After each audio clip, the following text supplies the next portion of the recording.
Turning now to another story breaking overnight out of Washington. Having come through the experience of Newtown, I've had enough. It's been 4 years, and nothing has been done.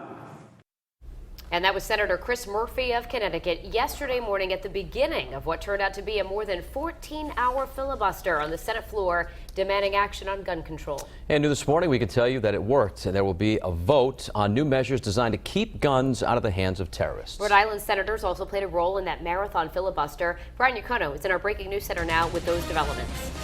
Well, good morning. Senator Murphy, who we just heard from, only wrapped up that filibuster early this morning after securing commitment from Republican leaders to have a vote. In fact, he sent out a tweet online this morning that said the following: "I am proud to announce that after 14 plus hours on the floor, we will have a vote on closing the terror gap and universal background checks." Now, the senator was on the floor, and he said he would stay there until, quote, "we get some signal, some sign that we can come together." It was only 4 years ago, as he mentioned. The senator mourned the loss of 20 children in his home state of Connecticut in the Sandy Hook shooting. Senators Whitehouse and Reed have not hesitated to speak publicly on the gun debate.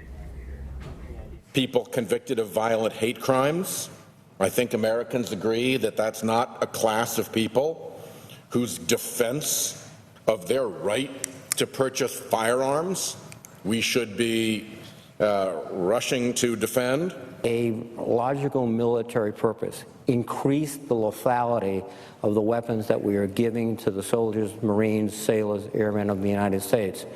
That's not, I don't think, what you and I would like to see in our civilian population. Massachusetts Senator Elizabeth Warren also quick to point fingers at who she says is responsible for making change. We will hear from her coming up at 6:30. In the Breaking News Center, Brian Yacono, Eyewitness News. All right, breaking overnight now, the U.S. Senate is going to be taking up gun control legislation aimed at keeping weapons out of the hands of terrorists. Result of a more than 14-hour filibuster on the Senate floor came to an end around 2 o'clock this morning after an agreement was reached between Democrats and Republicans to take a vote. Brian Yacono live in our Breaking News Center this morning with more. At 6 o'clock, we heard directly from the senator who spearheaded that filibuster, again more than 14 hours long, calling for action on gun control in Washington. This half hour, I want you to see the front page of the Boston Globe. Plain and simple right here. Make it stop. 3 words. Full-size AR-15 weapon, and also an image of the size of the actual bullet hole that it creates. The first sentence of this opinion piece, again, in the paper this morning, reads like this: greed, legislative cowardice, advanced technology.